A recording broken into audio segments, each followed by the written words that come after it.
BruCast is back, baby.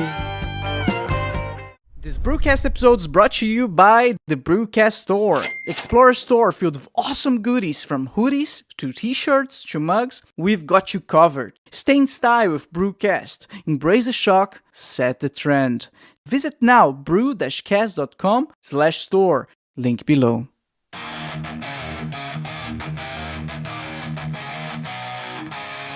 Back with the fire, can't you see the flames? From Deutschland steps comes the BruCast name. Voices like thunder breaking all the chains. Unleash the fury like a runaway train.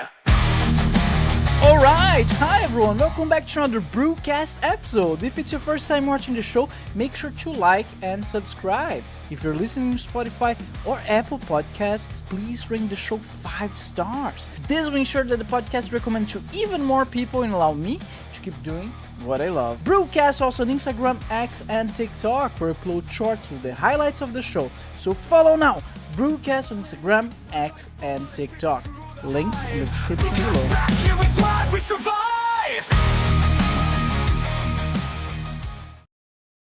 Hey there, BruCast fans. Welcome back to another BruCast episode. Please don't forget to comment, like, and subscribe. Yes, leave a comment. I want to know what you think about the episode. I want to know what your thoughts about today's topics. And yeah, just let me know. Just comment. I want to see some engagement.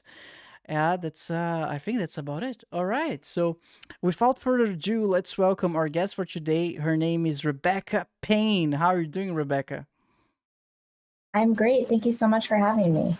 Well, thank you so much for being here. Before anything, Rebecca, have you ever played the game Max Payne?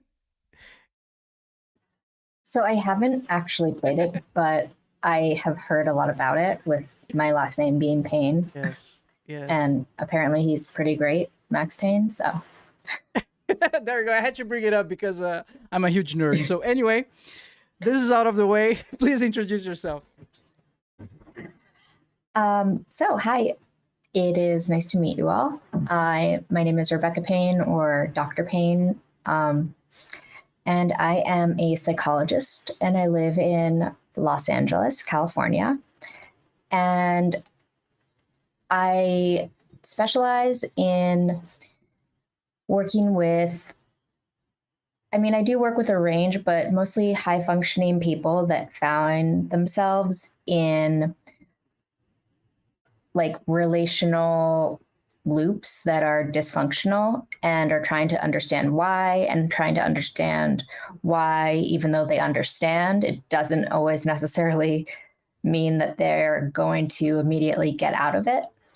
So yeah, I just kind of work with people that are struggling with addiction to chaos and love and messiness in their relationships and all types of things. Whew. Along those lines. Those are very important things. I mean, if you have an addiction to chaos, your life must be pretty unmanageable, if you ask me. That must be insane. Could you talk a little bit more about that one? Yeah. So what I mean when I say an addiction to chaos, I don't mean that people necessarily are like needing to go out and get a fix. But typically what happens when somebody has that type of addiction or pattern is they will find themselves like unconsciously creating situations that bring chaos into their life or continuing chaotic patterns. Like they'll logically know like, hey, this relationship that I'm in is so toxic and makes me miserable all the time, but they'll find themselves continuing to engage with that person and to talk with them and to invite them into their lives. And this comes, so like the reason that people do this, it always is dependent on the case, but one of the most common reasons that I find people do this is that they are repeating childhood patterns. So when you grow up in chaos and relationships around you, you're used to this dysfunction, you tend to then continue to seek it out because that's what feels comfortable to you. It's like the pain of familiar suffering is more comforting than the unknown. So the pain of familiar suffering is better than the unknown. Is more comforting than the Yeah, unknown. so Okay. some like calmness and peace can feel really frightening to somebody that's never experienced it. Really. You know what comes to mind why you're mentioning this? The whole case between Johnny Depp and Amber Heard, right? She was like pretty Yes. chaotic, and like, and if you look at Johnny Depp, he's always like so. I don't want to say relaxed, but he has his vibe, you know. He's like, it feels like he has everything under control. Why on earth he would hook up, or they got engaged, they got married, if I'm not mistaken, with someone so chaotic? So, in your Yeah. opinion, it's stemmed from the parents, like it comes from the way you were brought up. Yeah, I mean, so if you think about it, say you grow up in a household where people are constantly screaming at one another, and say like one of the parents maybe has some substance use, and you're used to like you're somebody constantly being thrown out of the house, or maybe there's violence, or there's just all kinds of chaos around you all the time, and that's your norm. If you then leave that norm and you're in a place where, you know, nobody's yelling and everybody's nice to each other all the time, you can find yourself constantly like bracing for the other shoe to drop. And what happens is a lot of times people tend to want to feel some semblance of control. So it can feel really out of control when things aren't chaotic, because you're like, okay, but what's going to happen? When is it going to happen? Like, maybe if I just instigate it, then at least there will be chaos and I'll know what I'm in for. And I know how to live in this. I don't know how to live in calm. If that makes sense. So they would they instigate chaos. Somehow they bring chaos in their life because that's what's familiar to them. Yeah. It's so interesting, because in my mind, I would imagine, right? My first intuition is that if you put someone like that on a calming environment, on let's say a healthy environment where no one's shouting at each other, no one's is being aggressive, like this would quote unquote kill the person. You know what I mean? That's where my intuition goes, but that's not the case. You're saying that in situations like that, the person is more likely to instigate chaos. So, and I want to be clear that I'm not saying that somebody who's grown up around chaos can't heal, because they absolutely can. More what I'm saying is that when you've spent enough time living in chaos and living in this constant state of having your nervous system activated and not feeling safe, safety alone isn't going to fix it. You need to be kind of working through what's going on, and you need to be talking about it. You need to be practicing and like noticing your impulses. It's without the self-awareness, typically what will happen is that person will start instigating chaos themselves. And sometimes even with it, it's, you know, a journey. Oh my God. And you need to wanna take that journey, right? It's not something, as far as I know, I met people in my life, some people, they just don't care about taking that journey, which is okay, more power to them, but you need to want to take that journey and talk about it. We had a guest the other day on the podcast. I think I bring her very often. Her name was Linda, and she throughout the whole podcast she was advocating of therapy, how powerful therapy is, and how much talk therapy helped her. Just talking about all of her problems and all of her traumas. I think she spent 5 years in therapy, and it cured her PSD. Literally, she had severe PTSD. PTSD. Yeah. Exactly. Yes. What did I say? I'm sorry. PS, Oh, PSD. It's, oh, I'm sorry. I work with Photoshop every day. They have the PSD files. And going back to my point, like she told me that just by talking about those things, it just somehow got out of her system. It realigned all of her thinking patterns. It cured her. It's like, I don't want to say it's magic, but it really works. That is, yeah, and it's actually, if we want, we can get into exactly what it is about that works and why talk therapy can be so powerful in healing trauma. Well, so what happens typically when somebody experiences something traumatic, your brain will, in an effort to protect itself, will kind of like put it away. Just like, okay, we're just going to pretend I can't deal with that right now. So like, think about it in the case, like you're at war and you see something awful happen that might, rather than like reacting, you still have to keep yourself alive and you still have to like go on and fighting the war. You don't have time to like think about what happened and how that affects you and all of these things. So people won't. They just have to like push through and they try and actually not think about it. The problem is, though, when you try to later in life, as you continue, it's almost like it becomes a meal that you haven't digested. It's like sitting there and then you're trying to not think about something specific. So if I were to say to you right now, like, don't think about a purple elephant, whatever you do, that's usually like the first thing that comes to your mind. So imagine doing that all the time. And then anything that like accidentally reminds you of this thing is a trigger, and that can trigger flashbacks or hypervigilance, and suddenly it takes over your life.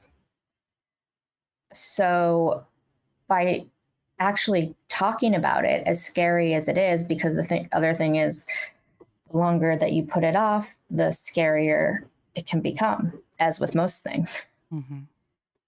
That's why they say, if you fall off a horse, you're supposed to get right back on. So by talking about it, you're allowing yourself to digest the memory, to experience it, to process it. And there are different ways of doing this. Some, like one method is called prolonged exposure, where you actually have to talk about it as though you're there and close your eyes and like try to like re-experience the memory. Ultimately, so that you can learn and like teach your body that by re-experiencing this, by thinking about this, it's not going to actually physically harm you, which it feels like it can. Mm-hmm. I see. It all does make sense, but I don't know, like what I don't think it makes sense. Like you use the war example. I can understand the brain reacting that way when you're at war, but on day-to-day situations. Okay, let me rephrase that.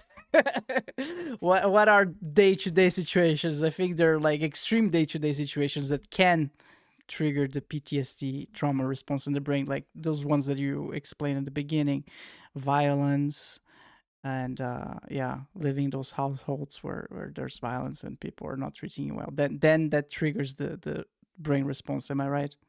Yeah, I see. Yeah. Oh, I can hear my voice again. Oh, yeah, something happened. I think now it's good. Yeah, can you hear me? Yeah, now We're it's good? Yeah. Okay. Yeah, go ahead, Rebecca. Yeah, sorry. I can hear you too. It's almost as though how about headphones got messed up somehow. Should we take a break? But yeah, let me just reconnect my headphones quickly, if that's okay. All right. We're going to take a break, everyone. We're going to be right back.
Sorry about that. No problem. And we're back, everyone. Just a small technical difficulty. So, Rebecca, before we lost connection, we were talking about PTSD and how, in some cases, it can shut people down, right? They just close themselves off.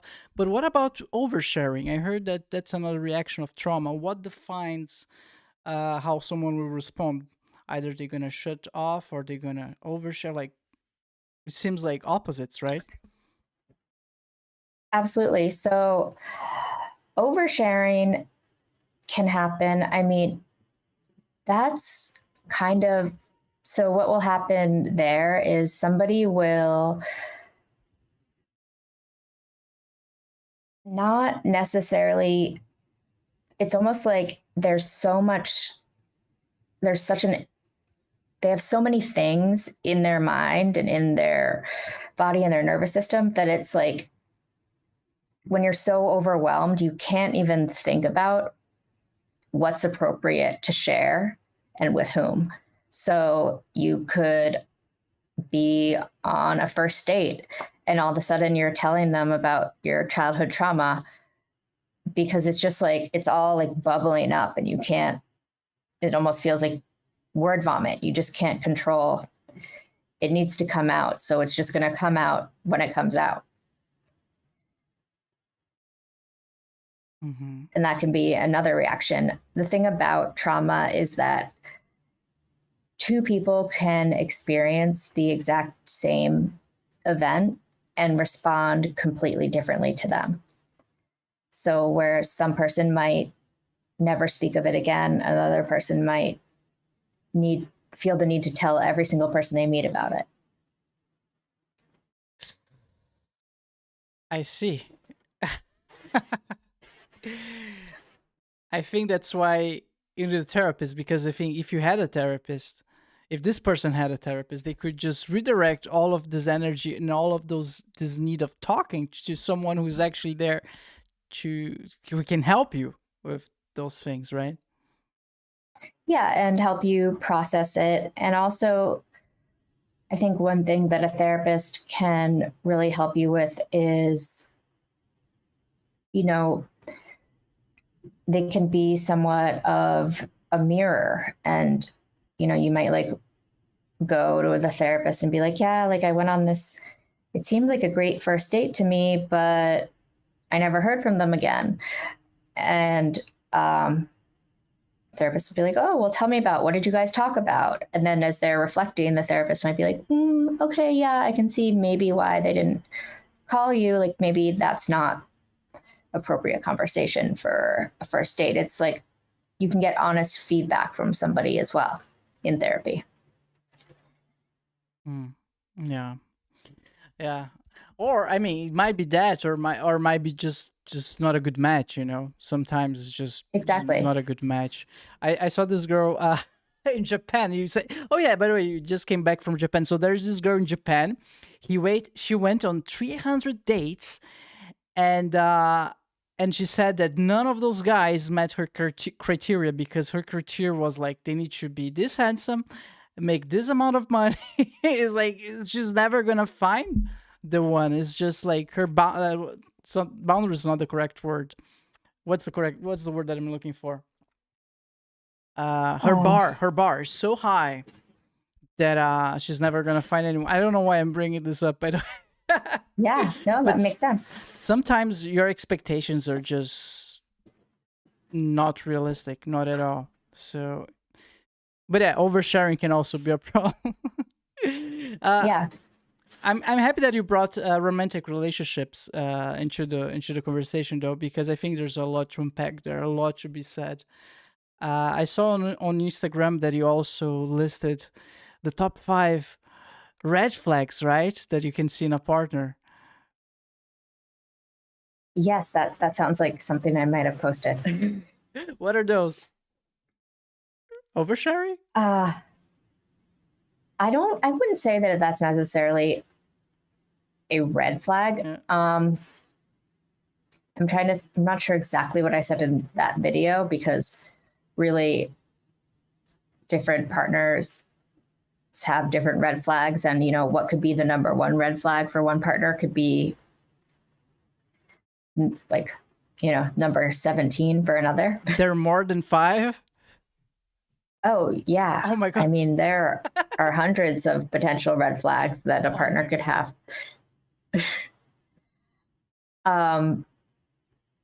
But I would say to list just 5 off the top of my head, I would say one is that you feel insecure around them. But that's about like yourself. It's not about the person, though. Yes, but like it is about yourself, but that would be, to me, an indication that something about this person is making you feel less than or inadequate. So it could be like this person will make subtle comments about you, and they're not necessarily, you don't even notice that they're mean, but they could be like, oh, that's like an interesting choice of an outfit for tonight. Or just like different things that kind of subtly take you down a notch.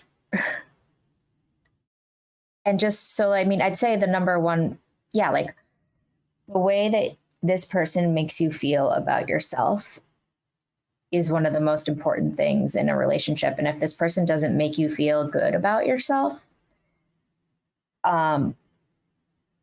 that's not a good sign at all. And yes, like I agree with you that self-worth has to come from yourself, but there are some people that can kind of boost your self-worth, and there are others that will take it down a couple notches. I see. I was thinking about asking, why would you even get in a relationship with a person like that? But I kind of know the answer. Sometimes at the beginning, at least that's my interpretation. You correct me if I'm wrong.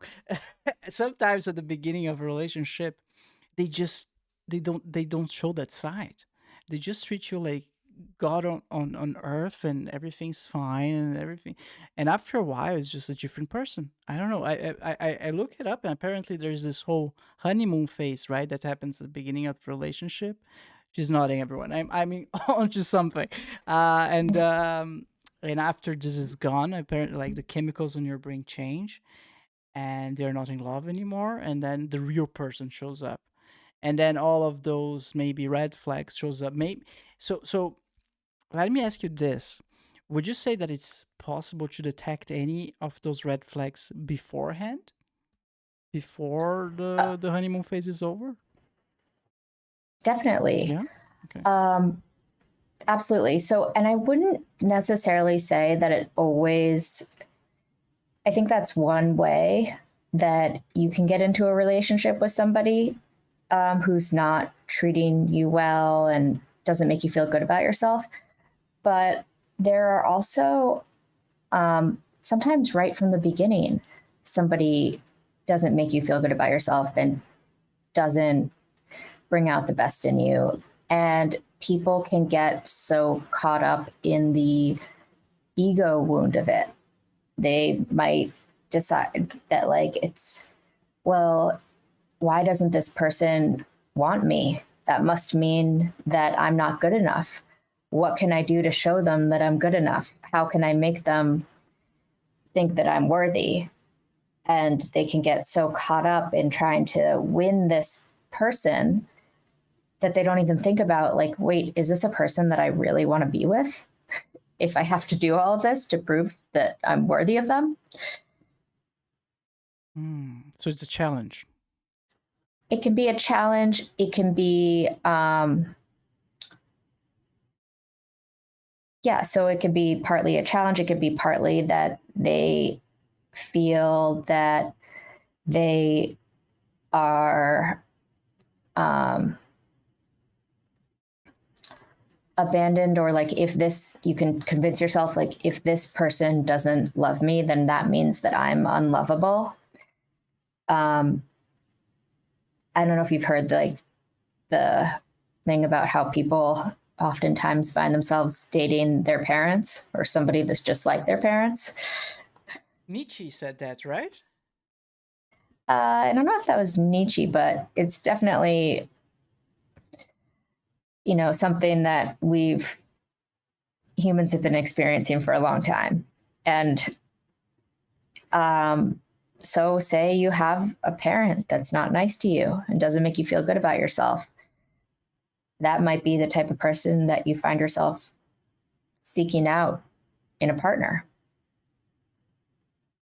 How crazy is that? How crazy is that? That we go out into the world and we date our parents, even if they were not very healthy. That's like, it's so confusing and mind blowing. I don't even have an adjective for it. It's so weird, because especially if they treat you badly, why would you go and do that? Just like repeating a pattern, right? I think you mentioned something about the loop at the beginning of the interview. Yeah. So that's the loop thing. Yeah, I mean, that is a loop that people can absolutely get caught in. And then the more that you do that, the more that shapes your concept of the world. And it's, say your parent is like that, and then your first boyfriend is like that, and then your second boyfriend is like that.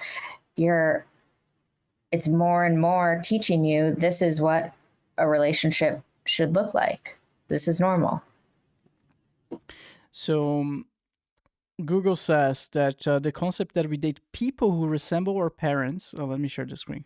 Oh, it's not sharing. Anyway, the concept that we date the people who resemble our parents stems from subconscious, psychological, and evolutionary factors rather than a single person inventing it. Psychologically, we're drawn to the familiar, as childhood experience creates a template for what we see as a normal and or comfortable relationship. On the other hand, a theory by Austrian neurologist Sigmund Freud, known as the Oedipus complex, suggests a more complex Oedipus complex suggests a more complex and often debated theory of a child's desire for the opposite sex parent. Oh my god. So Freud, the Oedipus complex is the idea that every child unconsciously wants to murder their father so that they can marry their mother and be with their mother. What? Yeah, How? What? that's So the child wants to kill the father to be with the mother? yep. That according to Freud, that is the desire of all, particularly little boys. With girls, it's been called the Electra complex, the desire to murder your mother to be with your father. Whew, Rebecca, this is getting intense. So that's basically what we're talking about, is why we get attracted to someone who resembles to our parents when we grow up. That's the reason. Can we break up with oh, sorry, go ahead. I mean, Freud's Oedipus complex. So the thing about Freud is he is considered to be the father of psychology as we know it. So he had a lot of ideas, and some of them are more, make a little bit more sense than others. And the thing about Freud is that he was changing his mind about his own theories until the day he died. So, early Freud might say one thing, later Freud might say another thing. And ultimately, still his theories hold a lot of weight, but he was the first one to ever really start thinking about these things and writing about these things and talking about these things. And that's,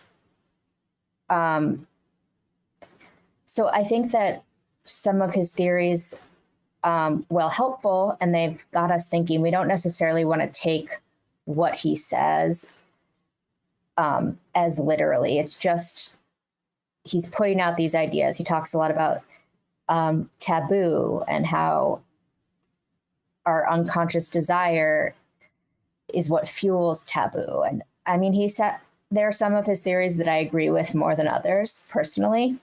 But, it really depends on the psychologist, how literally and how intensely you want to take Freud's word as fact. Is there a modernized version of this theory of his? I think that for me personally, I keep the theory in the back of my mind, but it's not something that I really will influence my practice. I think that I guess the modernized version might be something like, oh, you're dating somebody exactly like your father. That might not necessarily mean that it's because you repressed this desire to kill your mother to be with your father, but you still might find yourself repeating similar relationships in your life. That makes sense. Yes, it does make sense. Ooh, I guess makes sense. It's very confusing. Wow. You mentioned the ego wound. The ego wound. What is that? So an ego wound is pretty much like that. So if you think about it, anytime that you really like someone and want to be with somebody, and then, an ego wound can really come from anything. You could have an ego wound from, not winning a contest that you entered, from getting a a C on a paper that you think should have gotten an A. Really, like anything that you equate to your worth, and have something to do with your worth. So like somebody not liking something that you said or that you did could be an ego wound. I think when it comes to dating, an ego wound often is seen when you're rejected by somebody that you want and that you want to want you. And that, it could go from being some people might be like, well, that's upsetting because I really like this person and they don't like me, and they can move on. And then other people might, say like, okay, this person doesn't love me, therefore I'm unlovable. Then it becomes a problem, because then you're attaching your self-worth to other people liking you. Yeah. And you're letting other people determine how worthy you are. Why do we have that though? Is there an evolutionary reason for that? Well, humans are pack animals.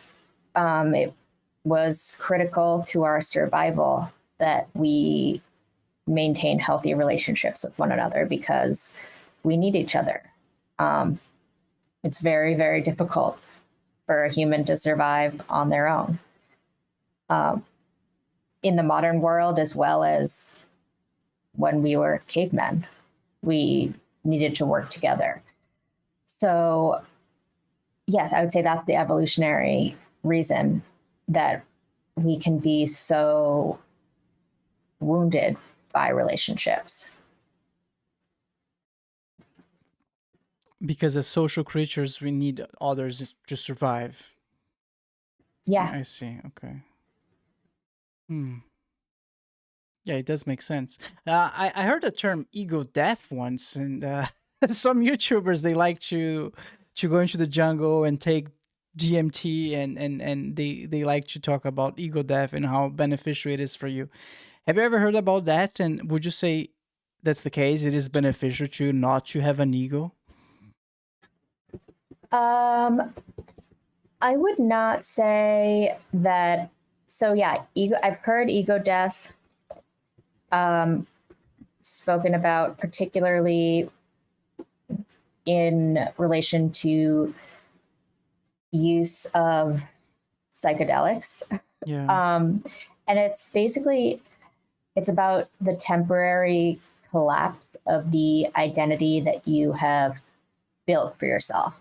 So it's like in a moment realizing I'm not who I thought I was, and maybe that's a good thing. But it can feel like losing complete control. And, it's like the loss of an illusion that was protecting you, but also could have been limiting you. So it's good. Can be good. Yeah, it can be good. It can be good. And it also can be frightening. You know what I just noticed, Rebecca? I completely missed the mark on the sponsor break. We need to go to our quick sponsor. We're going to be right back, everyone. Parents, have you been searching for an app that's both fun and educational for your kids? I've got something exciting to share with you today. It's called FunTastic Plus. FunTastic Plus is a free app where education meets entertainment, designed specially for children ages 2 to 12. It's built by experts, completely ad-free and totally safe, so you can feel confident handing your phone or tablet to your little ones.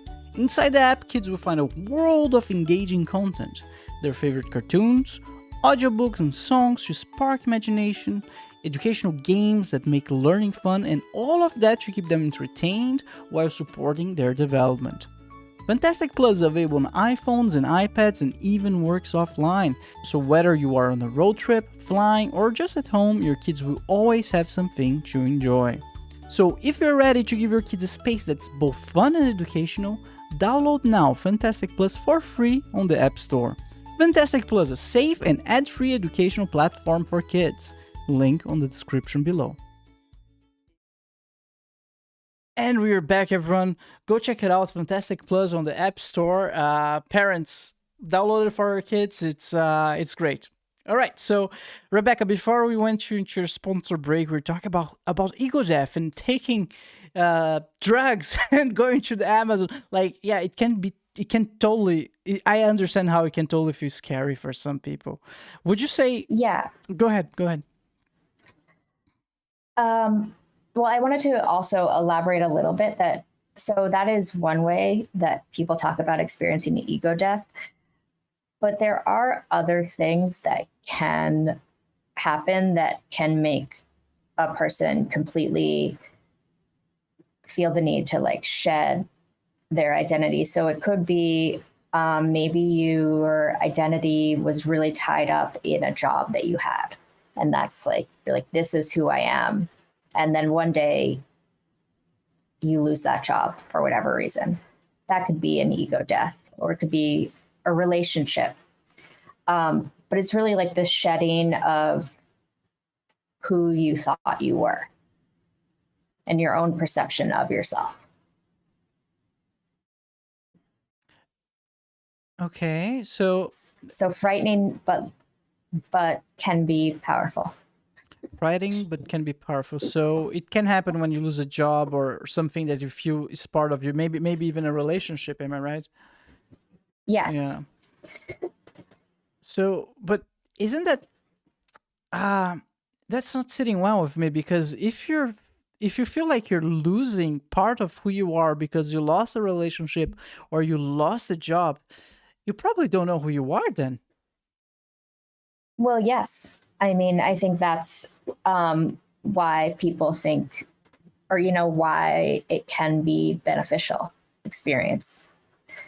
Obviously, like, most people don't want to lose a job that's made them, that they've wrapped their whole identity around. So maybe a more, like, psychedelics might be or like an intense meditative experience might be a more pleasant way to experience it, but it can happen from a number of different things. Like, you can experience ego death from the loss of a loved one. It's anything really that kind of causes you to drop your defense mechanisms and loosen your self-concept.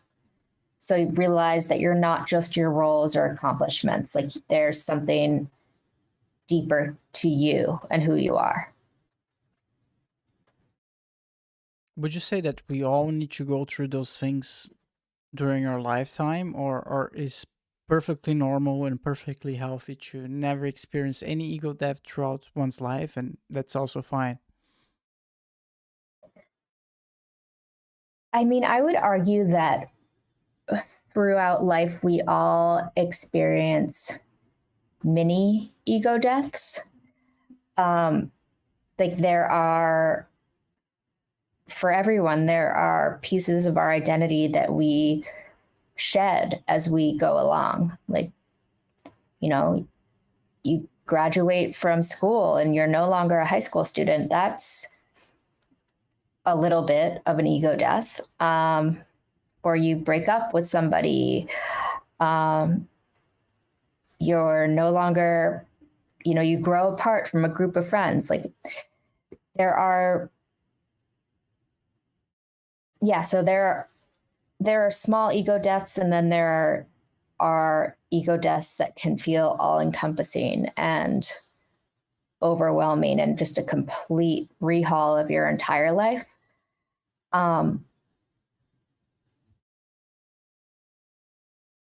And so, I don't know that everyone experiences it or that everyone needs to experience it, but I do think it can be beneficial for those who do experience. Can we interchangeably replace, that's how you say interchange, can we just replace ego death with maturing? Does that make sense? Or those are completely different things? Yeah, I mean, I think it's maturing or transforming. It's almost like the psychological equivalent of molting. You're like kind of shedding a skin. Okay.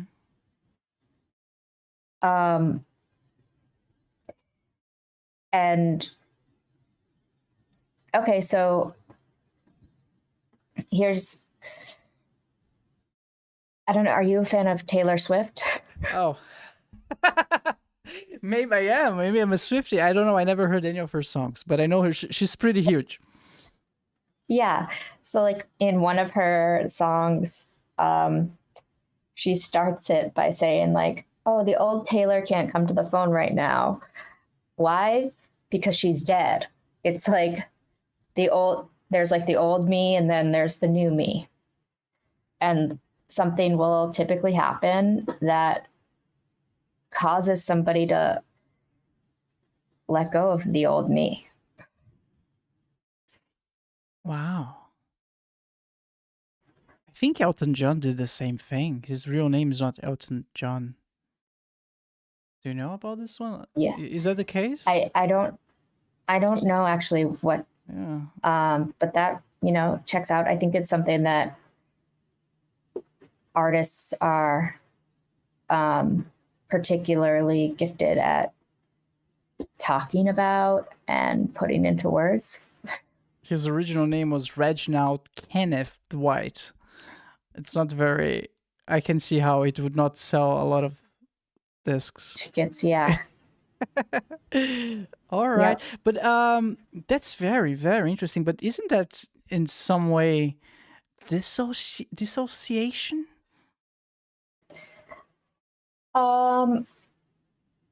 I would not say that it is necessarily disassociation. I think of ego death more as it's like in ego death, your perspective tends to expand and you see the world as more kind of like interconnected. So if anything, it's like you're more present. Whereas disassociation is more like you are not there in that moment. I mean, so there's disassociation, like feeling like you're not where you are. And then there's disassociation, like there's dissociative identity disorder, where there are multiple pieces of you that kind of can take over. So that used to be called multiple personality disorder. It's now referred to as dissociative identity disorder. But it's almost as though in one body there are multiple different people that come to the front at different times. And how do we know that's not the case with Taylor Swift? It's a good question. I mean, we don't necessarily, but I think with Taylor Swift, she was referring to kind of something had happened and she was choosing to let it all go and let go of who she thought she was.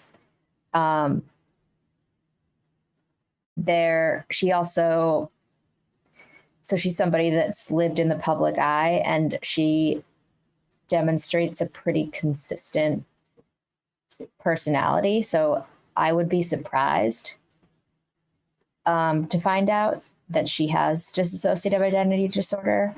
Typically, somebody with that will, different identities will take over at different times, and oftentimes don't have a lot of control over who's in charge at any given moment, what part of them is in charge at any given moment. I see. Okay, that's a completely okay. I can see how that is not Taylor Swift case because she's okay. Okay, now I get it. Have you seen this movie called Split? Yes, yeah. Is that the case? I think, yes, I believe if we're thinking of the same movie, that is dissociative identity disorder. Let me look up to think. It's the one where the guy that. It's with James McAvoy. Yeah, yep, Split. That is about someone with dissociative identity disorder. Is it real? Like the way it's presented, it's like on a blink of an eye? It can be. Yeah, it is. So it really varies case to case. I think that in that movie, it's particularly dramatized. And, I think it's unlikely that somebody with dissociative identity disorder is going to necessarily be that dangerous. But typically it comes from a lot of trauma at an early age is what will give somebody that disorder. And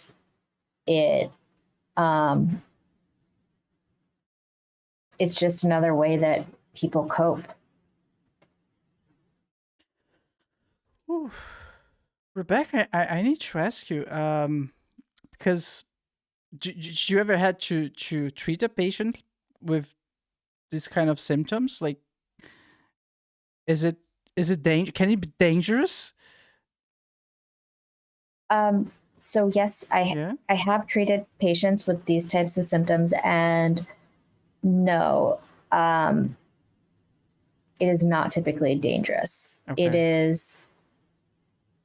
It can be dangerous to the person experiencing it more.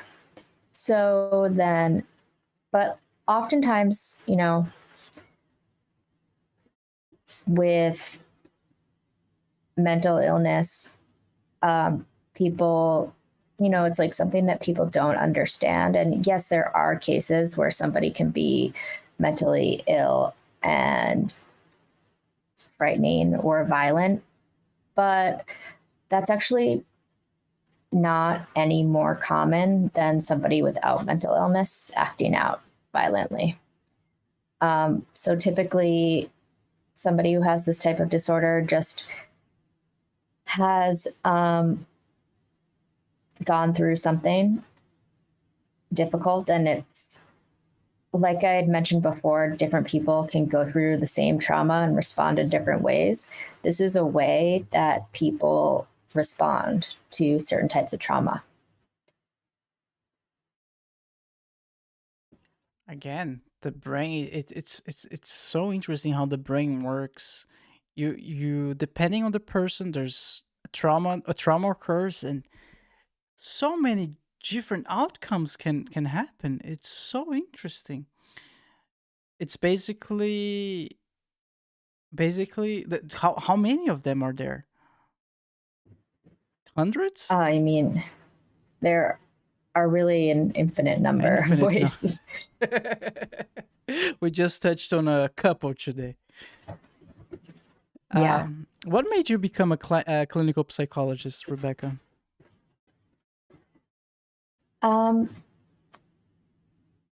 I have always been interested in the human mind. It's always something that's fascinated me. I also, there is some mental illness in my family, and I think maybe that motivated me even more to want to understand it, and if not fix it, at least know what to do. And be able to help people. And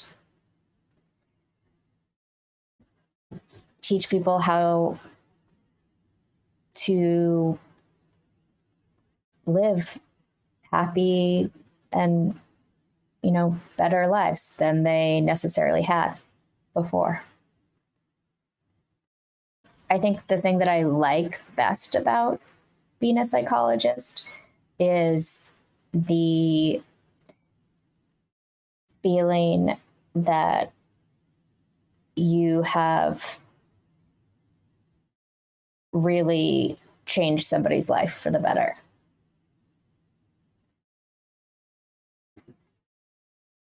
I cannot imagine how gratifying this feeling must feel. It's like one of the biggest things that you can do for someone, right? Yeah. Yeah, it can be. Yeah, It that's can also amazing. be very challenging, and it's, a lifelong thing. The thing is, like, you don't go to therapy a couple of times and necessarily are cured. Most people go to therapy for years. But it can really help, and it really helps people to become the best version of themselves. Yeah, that's commendable. Thank you so much. Rebecca, I guess you have so many topics in mind. I don't know, maybe you can cover one more if you're okay with it. Yeah, Yeah. So that's fine. let me see. We didn't talk about boundaries yet. We didn't talk about borderline personality disorder, is something that I'm interested in as well. There's also situationships, why they're so confusing when they end afterwards. There's the ick. Which one would you say is most interesting? I would say let's talk about borderline personality disorder, because that will also cover a little bit of boundaries and I think it's most in line with what we've been talking about. So are you familiar at all with borderline personality disorder? As far as I know, not so much. I researched a little bit about it, and as far as I understand, it belongs to the umbrella of narcissistic personality disorder. Is that correct? So it's under the umbrella, which we call cluster B personality disorders. I wouldn't say that it's necessarily at all similar to narcissistic personality disorder. Narcissistic personality disorder is, in my opinion, much worse. I mean, it's much more difficult to deal with, and I think you less often find people with narcissistic personality disorder looking for help. Borderline personality disorder is more frequent. It's somebody who feels their feelings too strongly, to the point where it can be really overwhelming. And they also might have, or they might not have, appropriate coping mechanisms for managing their feelings. So they will act out in ways that are inappropriate as a way to try and gain relief from these really intense feelings. It's something that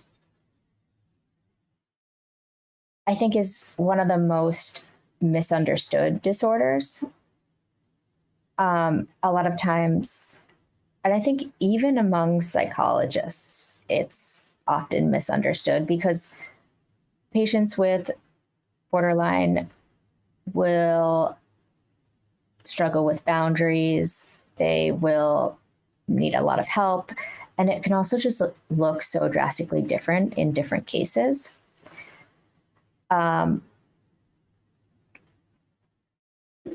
There are you rarely see two cases of borderline personality disorder that look the same. How do you know it's the same thing then? How the same thing? I mean, how do you know they both have BPD if they look so different?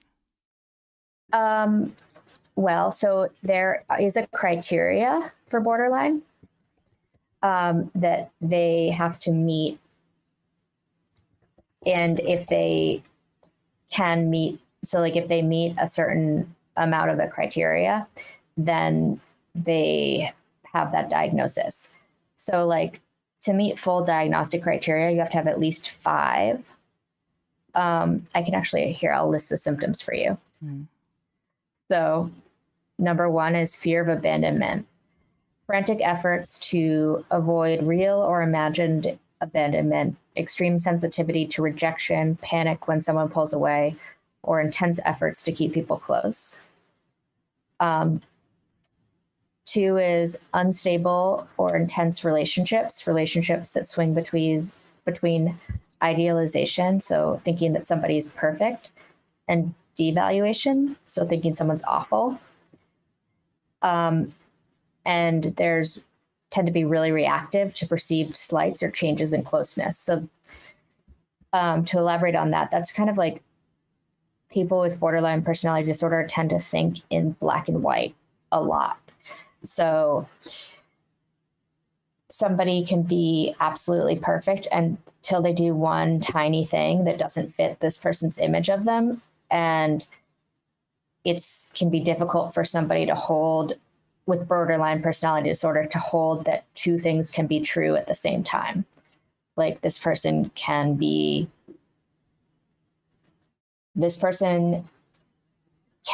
care about you and also not want to spend every day with you. This person can, I mean, there's any number of things that can be true, but it's really can be difficult for people with borderline to accept the duality of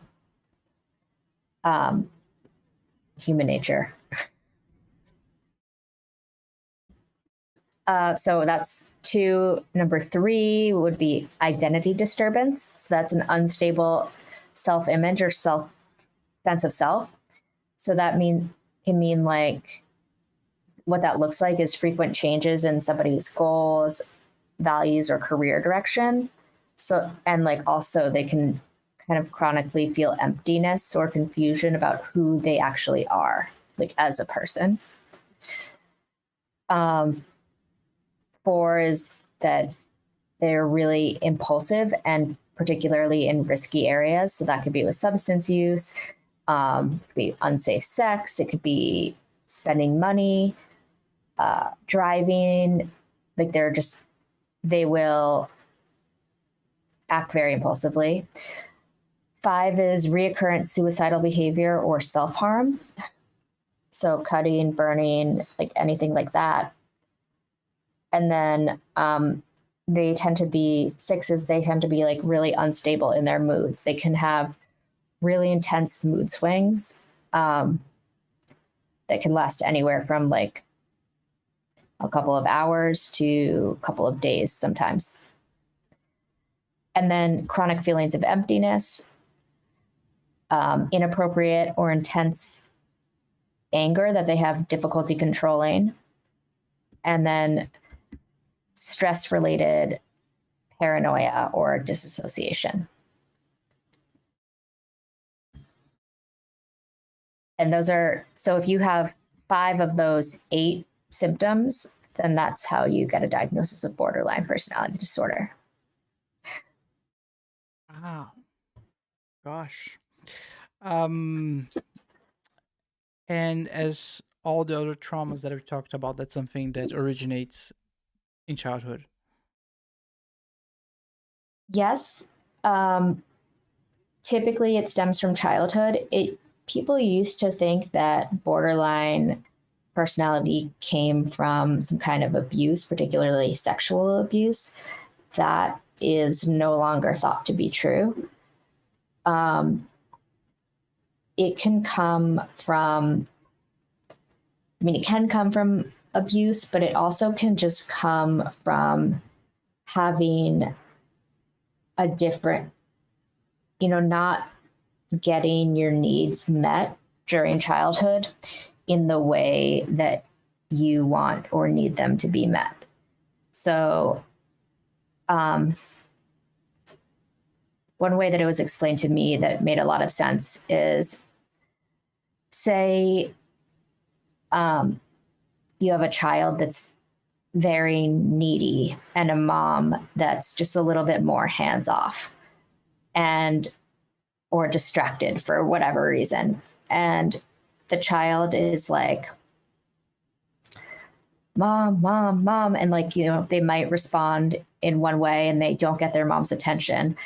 And it's only when they absolutely freak out and start screaming and yelling and throwing things that their mom's like, okay, what? What can I do? Okay, you have my full attention. And that will then teach the child, okay, the only way that I can get my needs met is to scream and yell and throw things to get someone's full attention. So they kind of they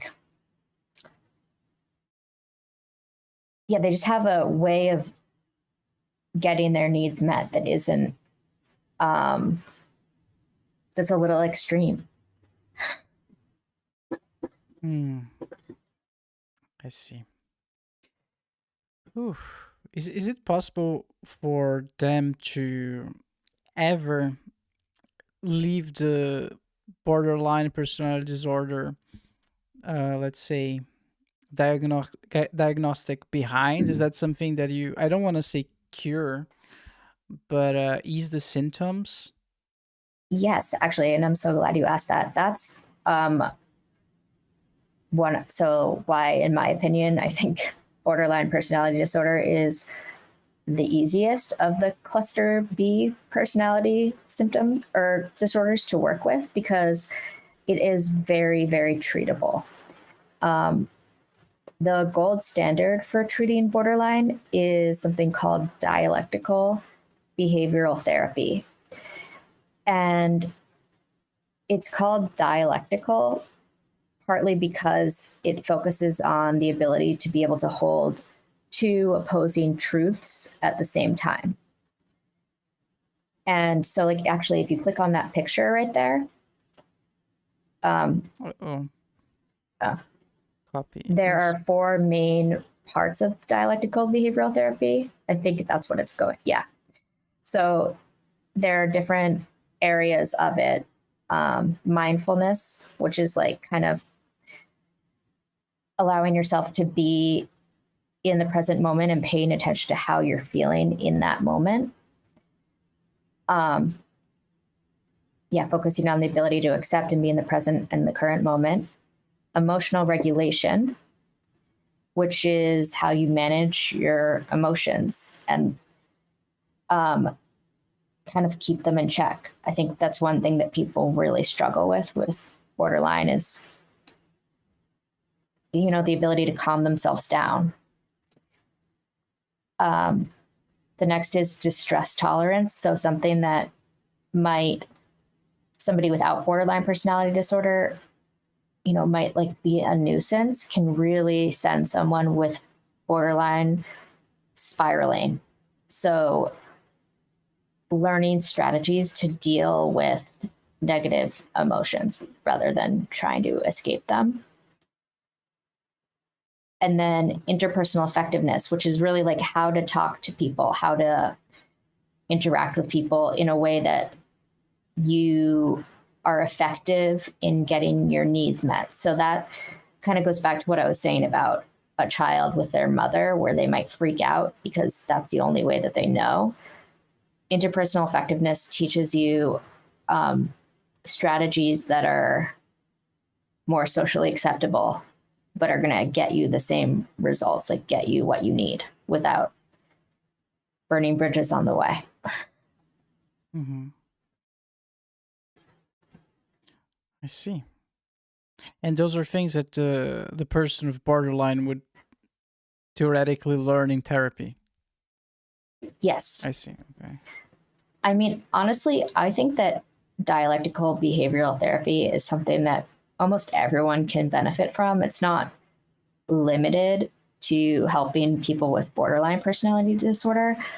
However, particularly people with borderline personality disorder benefit from this. Mm-hmm. So I find myself that when I'm teaching it, I'm like thinking like, oh, that's a good reminder. I need to do that more. I need to, or I'll find myself thinking about situations in my own life where I'm not, acting as, I'm not regulating my emotions as well as I could be, or being as interpersonally effective. But someone with borderline really, really benefits. And this is like the gold standard to help people function better in the world that have borderline. I once read that people with borderline, they often have, they feel like they have breakthroughs in their recovery. They express those breakthroughs. They really genuinely feel like they are making progress, but maybe they relapse more than other people. Is that the correct term, relapse? But it feels like what I read, it was a long time ago, but maybe I am not recalling it correct. But the bottom line was like it would feel like to everyone around them and to the person with borderline that they made breakthroughs. They understand the trauma a little bit better, but in 2 days, 1 week from now, like like they completely forgot.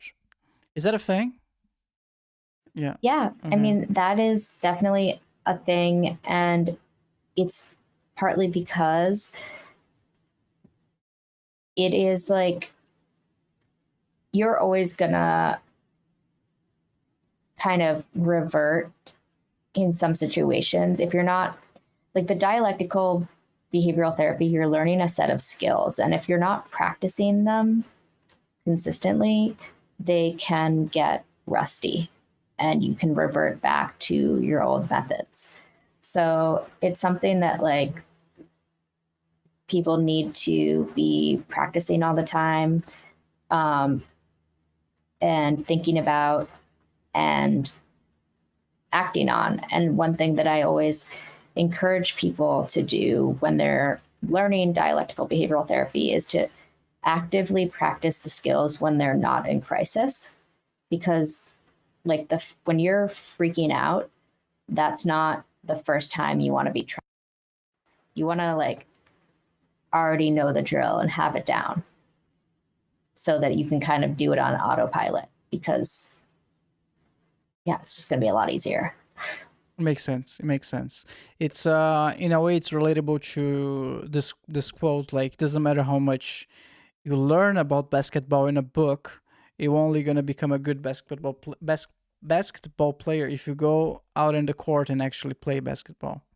So you can learn anything about mindfulness, emotional regulation, distress tolerance, interpersonal effectiveness, but if you don't regularly practice those things, kind of doesn't matter. Yeah. Okay. Exactly. Yeah. All right. Just for context, mindfulness would be like meditation, am I right? Or walking in nature? So it can be meditation, but it's really kind of I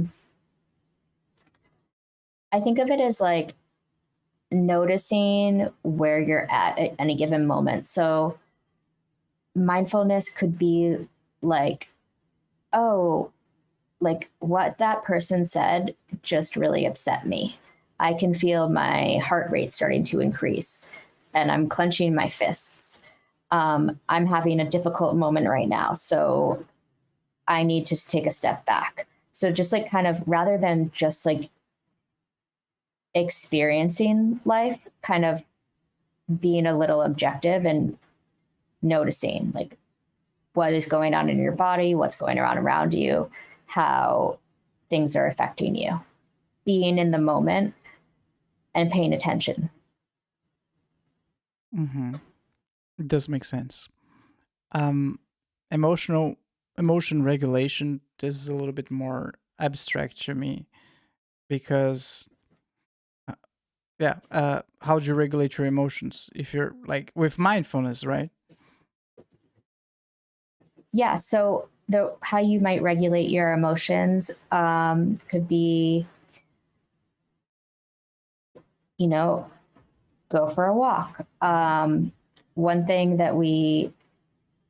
of the things in a DBT workbook is this strategy called TIPS, and that stands for temperature. So like that can mean splashing cold water on your face, or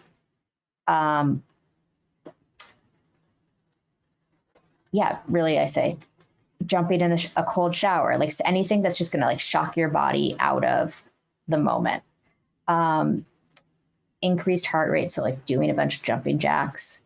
P is for, I believe, paced breathing. Oh, that's a yoga thing, right?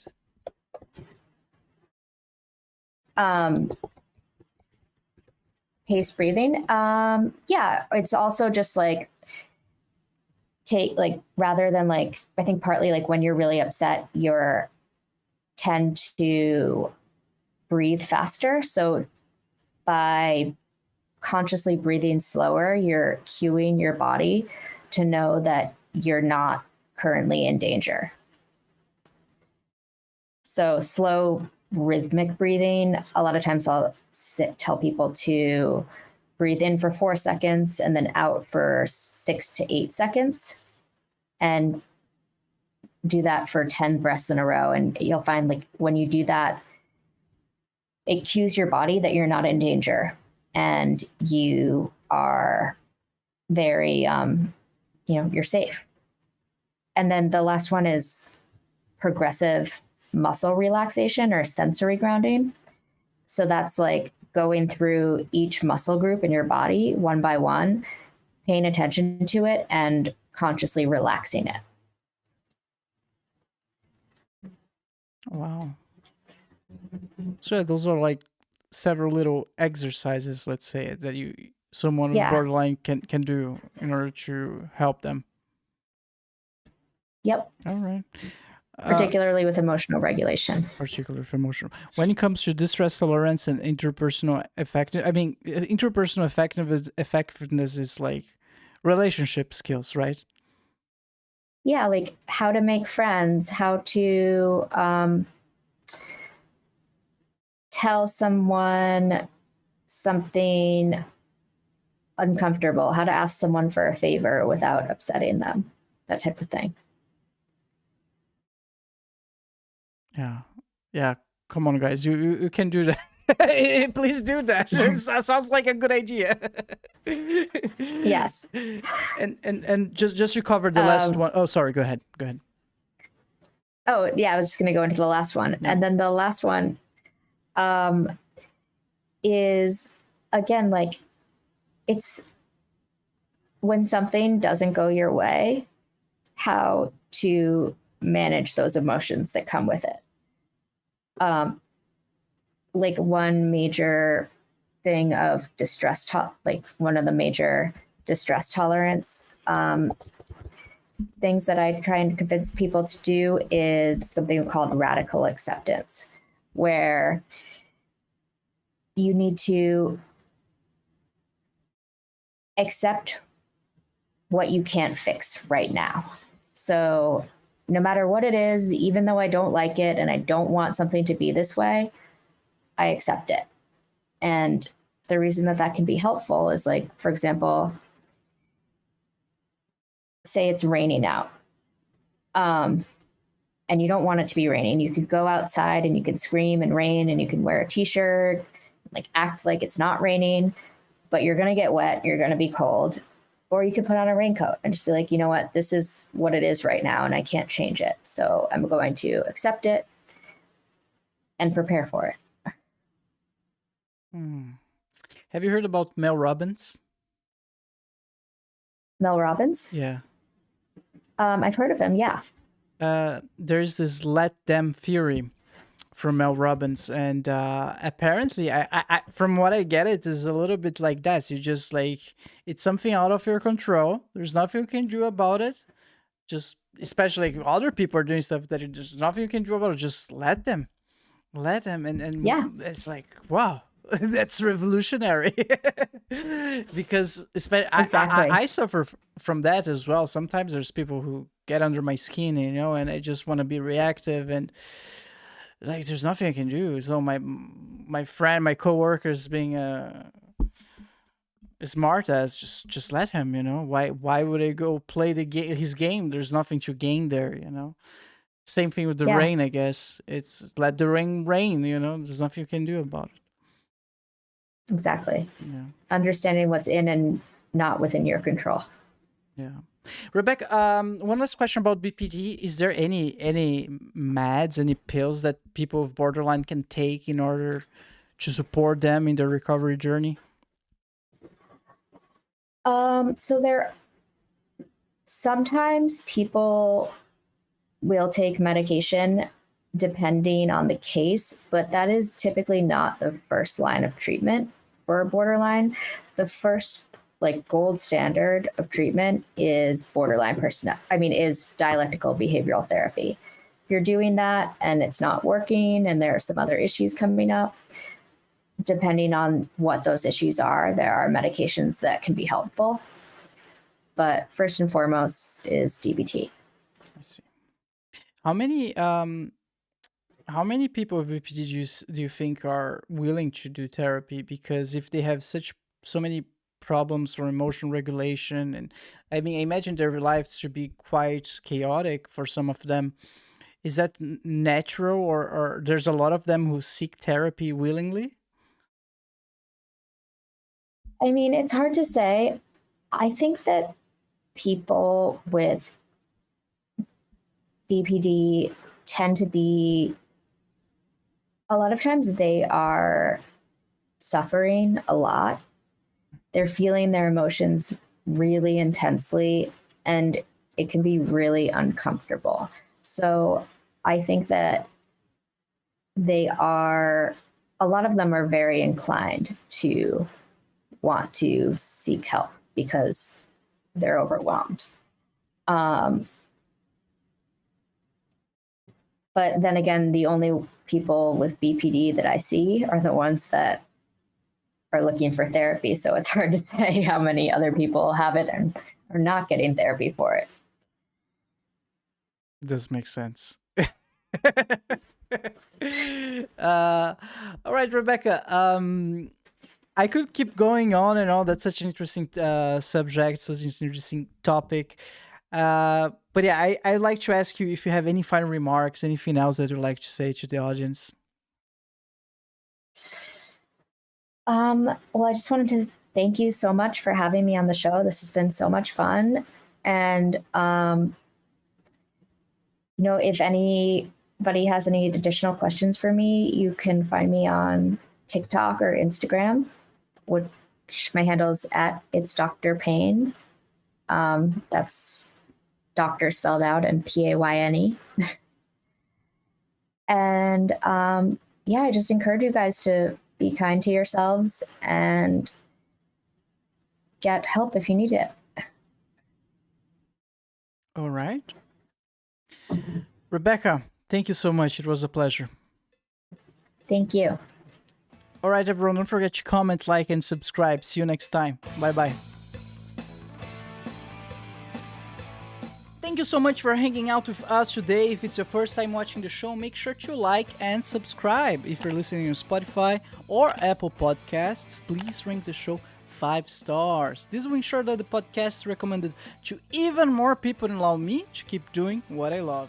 Check out now the BruCast store, Explore store, filled with awesome goodies from hoodies to t-shirts to mugs. We've got you covered. Stay in style with BruCast. Embrace the shock, set the trend. Buy now at bru-cast.com/store. Again, that's bru-cast.com/store. Link on the description below. Be a BruCast model and get free stuff. We'd love to see how you and your loved ones enjoy BruCast. Snap a picture of yourself, your family, your friends, or even your pets wearing BruCast merch. Or watching an episode of the show and send it to us and become part of BruCast. We will feature you and your pictures at the end of every episode, just like the ones you're seeing on the screen right now. You can upload your pictures at bru-cast.com/contact or tag us on social media. Alright everyone, it has been a pleasure. Thank you so much and see you next time. Bye bye.